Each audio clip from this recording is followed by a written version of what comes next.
नमस्कार। आज की कहानी का शीर्षक है आखिरी शर्त, जिसे लिखा है मालती जोशी जी ने। मालती जी की कहानियां पढ़ते सुनते ऐसा लगता है जैसे यह तो हमारी ही बात है। कभी हमारी खुद की, कभी हमारे अपनों की, कभी हमारी किसी सखी या मित्र की। क्या एक लड़की के लिए शादी से इतर उसकी कोई आकांक्षा महत्व नहीं रखती? श्रोताओं से मेरा एक आग्रह है, कृपया मेरे चैनल को सब्सक्राइब कर लें, बेल आइकन को हिट कर दें ताकि अगली कहानी की नोटिफिकेशन आपको मिल जाए। तो आइए कहानी शुरू करते हैं। दोपहर की चिलचिलाती धूप में दीदी हांफते हुए घर में दाखिल हुईं और छूटते ही बोली, जरा जल्दी से तैयार तो हो जा, सराफे तक चलना है। इतनी भी क्या जल्दी है, जरा बैठकर अपनी सांस तो सीधी कर लो, झपताल में चल रही है। चलने दो, अब 2 महीने तक मेरे पास इस मरी सांस के नखरे उठाने का समय नहीं है। अरे इतनी कम मोहलत दी है उन लोगों ने कि मेरा तो सोचकर ही दम निकला जा रहा है। पता नहीं कैसे क्या होगा। अब देखो ना, परसों फलदान है और अब तक दूल्हे की अंगूठी का पता नहीं है। पहेलियां तो मत बुझाओ दीदी, मैंने उनकी मेल ट्रेन को बीच में ही रोककर पूछा। ये तुम किसकी शादी की बात कर रही हो? लो और सुनो, दीदी ने तुनक कर कहा। मेरे कोई 10-5 लड़कियां हैं। मैं तो अवाक रह गई।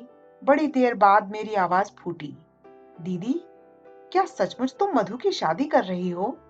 क्यों, तुम्हें इतना ताज्जुब क्यों हो रहा है? दीदी ने त्योरी चढ़ाकर पूछा। मधु अब दूध पीती बच्ची तो नहीं रही। इस उम्र में तो मैं मधु की माँ बन गई थी, तभी तो 40 की होते होते सास बनने जा रही हो।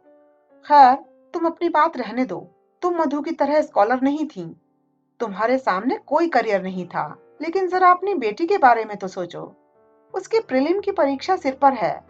इस हंगामे के बीच लड़की क्या खाक पड़ पाएगी? दीदी, तुम्हारी लड़की आईएएस की तैयारी कर रही है। तुमने क्या इसे मामूली बीए एमए का इम्तिहान समझ लिया है? अरे भाड़ में गया तुम्हारा आईएएस। तुम ही लोगों ने उसका दिमाग खराब किया हुआ है। अरे वाह, तुम्हारी गोल्ड मेडलिस्ट बिटिया की हौसला अफजाई भी गुनाह हो गया। हर साल बेचारी मेरिट लाती रही है। ऐसी ज़हीन लड़की आईएएस न बनेगी तो और कौन बनेगा? हम तो बड़ी आशा लगाए बैठे थे कि अपने परिवार में भी कोई कलेक्टर बनेगी, और उस कलेक्टरनी के लिए हम कमिश्नर दूल्हा कहाँ से लाएंगे, यह भी सोचा है? तो क्या सिर्फ इसीलिए तुम इतनी ब्रिलियंट लड़की का करियर चौपट कर दोगी? यह तो अन्याय है दीदी। अन्याय नहीं, समझदारी है। एक बार करियर बन जाने पर क्या ये लड़कियां हाथ आती हैं? तब इनके पर निकल आते हैं। लेकिन दीदी, अब लेक्चर ही झाड़ती रहोगी या उठोगी भी? सारा मूड चौपट कर दिया। यह तो नहीं हुआ कि बधाई ही दे देती, घर वर के बारे में ही पूछताछ कर लेती। बस अपना ज्ञान बघारने बैठ गईं। छोटी बहनों का यही तो कर्तव्य होता है। एक मैं ही पागल थी जो धूप में भागी भागी यहाँ आई भाषण सुनने। दीदी के तेवर देखकर मैंने चुपचाप अपना आक्रोश गटक लिया और कपड़े बदलने लग गई। मुश्किल से 10 मिनट लगे होंगे, लेकिन सड़क पर आने के बाद ध्यान आया कि दीदी का पारा अभी उतरा नहीं। वैसे उन्हें मनाना ऐसा मुश्किल भी नहीं था। मैंने बस थोड़ी सी उत्सुकता जताकर दूल्हे का पता ठिकाना पूछ लिया और दीदी का सारा गुस्सा उड़न छू हो गया। घंटे भर से जैसे वे इसी प्रतीक्षा में थीं। एक बार जो शुरू हुई तो बस बोलती ही चली गईं। होने वाले दामाद की पूरी वंशावली मुझे सुना गईं। फिर बड़े मनोयोग से उन्होंने यह बताया कि कितनी खोजबीन के बाद यह हीरा उनके हाथ लगा है। मधु ने पूर्व जन्म में बड़े पुण्य किए होंगे, नहीं तो इतनी बड़ी जगह की तो वे कल्पना ही नहीं कर सकते थे। कैसे कैसे धनी मानी लोग रिश्ते की आस लगाए बैठे थे। ढेर सा दान दहेज हर कहीं से मिल रहा था, पर लड़के ने मधु को देखा और बस सारे फोटो वापस कर दिए। यह दामाद प्रसंग पूरे रास्ते चलता रहा। प्रशंसा के लिए दीदी को जैसे शब्द ही नहीं मिल रहे थे, पर मेरा मन पूरे समय मधु में ही अटका रहा। बेचारी लड़की, भविष्य को लेकर उसने कैसे कैसे सपने बुने थे, सब धरे रह गए। हम लोगों ने भी उसके लिए बड़ी ऊंची कल्पनाएं की थीं, पर सब व्यर्थ हो गईं। अपनी पुश्तैनी दुकान से दीदी ने हीरे जैसे दामाद के लिए हीरे की अंगूठी खरीदी। एक बड़ी सी चांदी की ट्रे भी खरीदी गई। मधु का सेट तो बनकर तैयार था। उसकी सास के लिए 3 तोले के मंगलसूत्र का ऑर्डर दिया गया। दुकान से उतरते हुए दीदी भेद भरे अंदाज में बोली, सास पिटारा ऐसा भेजूंगी कि देखना, आंखें फटी की फटी रह जाएंगी। दीदी उस समय उत्साह की मूर्ति बनी हुई थीं। शादी का जैसे उन पर नशा सा चढ़ गया था। उनका बस चलता तो शायद उस दिन पूरा बाजार ही खरीद लेती। जब पर्स में सिर्फ किराए के लायक पैसे बच रहे, तभी उन्होंने अपनी खरीदारी बंद की। इतनी जोखिम के साथ उन्हें घर अकेले भेजने का साहस नहीं हुआ। मैं भी साथ हो ली। मधु से मिलने का भी मन हो रहा था। घर एकदम सुनसान था। मधु के रहते घर में इतना सन्नाटा, आश्चर्य था। 24 घंटे चीखता ट्रांजिस्टर और उसके सुर में सुर मिलाकर गाती मधु। ये तो दीदी के घर के स्थायी प्रतीक थे। मधु घर में नहीं, अपने कमरे में होगी, दीदी ने बताया और फिर एकदम याचना भरे स्वर में कहने लगी, तेरे हाथ जोड़ती हूँ कुसुम, उसके पास जाकर कुछ ऐसी वैसी बात मत करना। वह पहले ही मुंह फुलाए बैठी है। अब तुम उसके गुस्से को हवा मत देना। अपन साधारण लोग हैं बहन, बहुत ऊंचे सपने देखना हमें शोभा नहीं देता। दीदी, सपने देखने पर तो तुम प्रतिबंध नहीं लगा सकती, बाकी तुम अपने मन की कर ही रही हो। सपनों से जिंदगी नहीं चलती रे। क्या सभी सपने पूरे हो जाते हैं? अब इसी को ले लो, हर साल इतने लोग परीक्षा देते हैं, क्या सभी पास हो जाते हैं? फिर उसी आशा में उम्र बढ़ाने से क्या फायदा? इतना अच्छा रिश्ता रोज रोज थोड़े ही मिलता है। दीदी की बात में कोई खास वजन नहीं था, पर उनके स्वर का गीलापन मुझे छू गया। उन्हें आश्वस्त करके ही मैंने मधु के कमरे में पांव दिया। अपनी मेज के पास गुमसुम बैठी मधु सूनी आंखों से खिड़की के पार देख रही थी। सामने फ्रांस की राजक्रांति का इतिहास खुला पड़ा था। उसके पन्ने हवा में फड़फड़ा रहे थे। हेलो हनी, मैंने उसे बाहों में भरकर कहा। तुम तो बड़ी छुपी रिस्तम निकली, चुपके चुपके सब तय कर डाला, हमें हवा भी न लगने दी।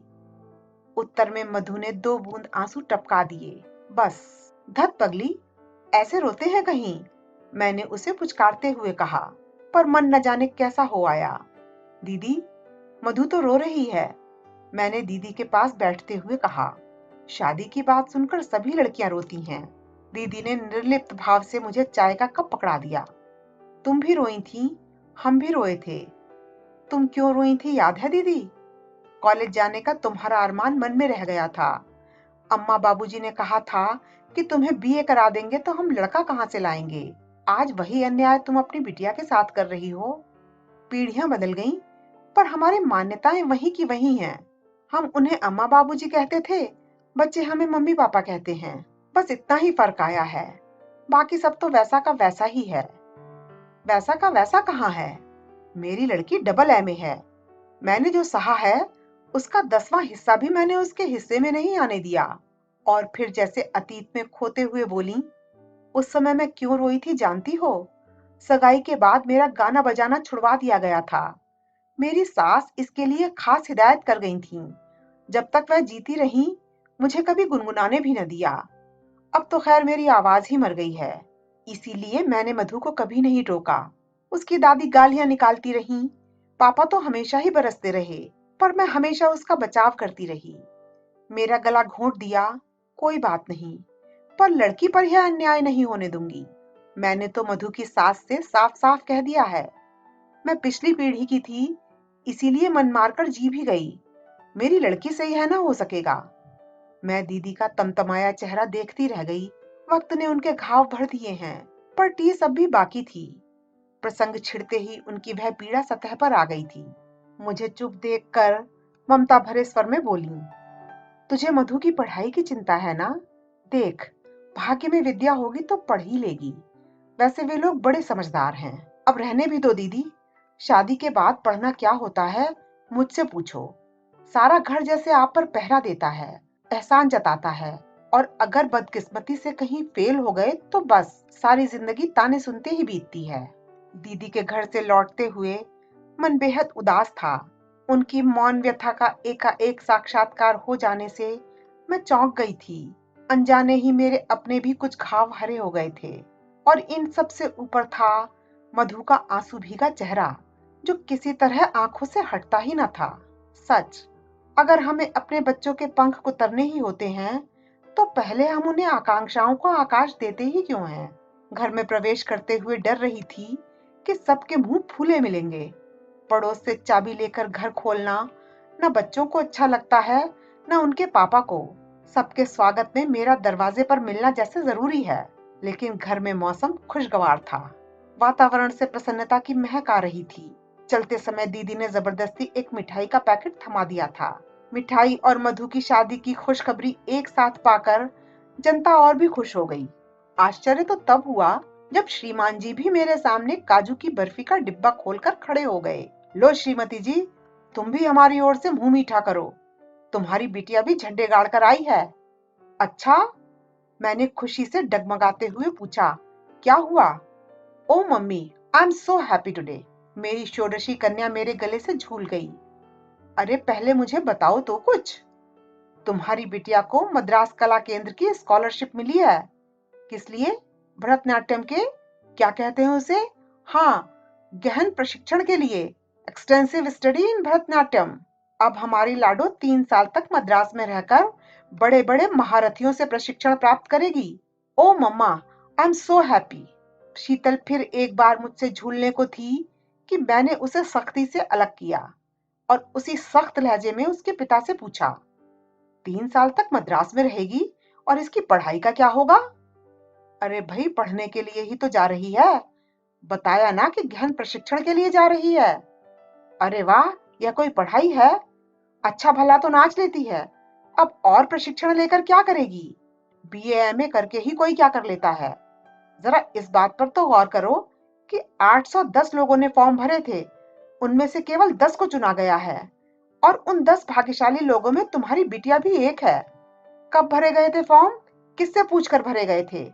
आवेश से मेरा गला ही रुंध गया। इतना एक्साइट क्यों हो रही हो? इतना बड़ा कदम क्या वह अपने मन से उठाएगी? मैंने भरवाया था और शायद तुम्हें बताया भी था। गलत। मुझे बताया होता तो मैं कभी हाँ ना करती। मैंने तो इसे डॉक्टर बनाने का सपना देखा था। छी, मैं नहीं बनूंगी डॉक्टर। मुझे वह चीर-फाड़ जरा भी अच्छी नहीं लगती। शीतल ने ऐसे मुंह बनाया जैसे उसे उबकाई आ रही हो। तुम्हें तो बस पैरों में घुंघरू बांधकर मटकना अच्छा लगता है। मैंने उससे भी बुरा मुंह बनाकर कहा। यह अच्छी जबरदस्ती है। शीतल के पिता सहायता के लिए दौड़ पड़े। अगर उसकी दिलचस्पी मेडिकल प्रोफेशन में नहीं है तो ना सही, दुनिया में और भी तो विद्याएं हैं कि बस नाचना ही रह गया है। पर मम्मा, इसमें बुराई क्या है? देखो, वे गंभीर स्वर में बोले, बच्चों पर अपनी पसंद नापसंद लादने के दिन अब लद गए। अब हमें उनकी रुचि का भी ध्यान रखना चाहिए। और कैसे ध्यान रखा जाता है? मैंने चिढ़कर पूछा। इसके लिए हमने ट्यूटर रखे, महंगी पोशाकें सिलवाईं, रियाज के लिए टेप रिकॉर्डर खरीदा। बच्चों के शौक के लिए हम कब पीछे हटे हैं, बल्कि अपनी हैसियत से कुछ ज्यादा ही करते रहे हैं।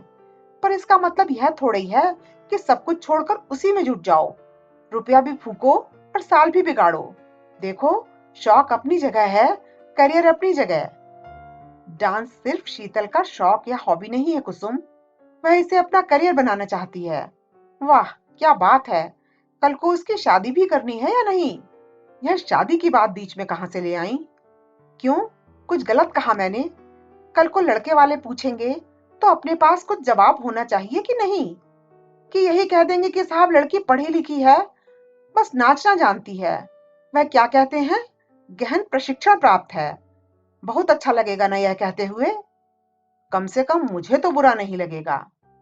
और इस बात को सुनने के बाद कितने लड़के शादी के लिए तैयार होंगे? तुम्हें संदेह क्यों हो रहा है? इसलिए कि मैं हिंदुस्तानी लड़कों की मनोवृत्ति को आपसे ज्यादा समझती हूँ। मैं जानती हूँ कि अपने को अत्याधुनिक कहने वाले युवक भी पत्नी को स्टेज पर नाचते नहीं देख सकते। कला की प्रशंसा करना एक बात है, कलाकार से शादी करना एकदम दूसरी। शादी शादी शादी, शीतल एकदम कहकर चीख पड़ी। बंद करो मम्मा, बोर हो गई हूं मैं तो।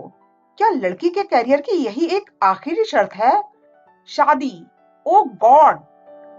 हाँ, यही आखिरी और अनिवार्य शर्त है, मैंने कहा और दोनों हाथों से अपना चेहरा ढांप लिया। मेरी प्रगतिशीलता का नकाब किसी ने फाड़कर फेंक दिया और मुझे अब अपने चेहरे पर शर्म आ रही थी।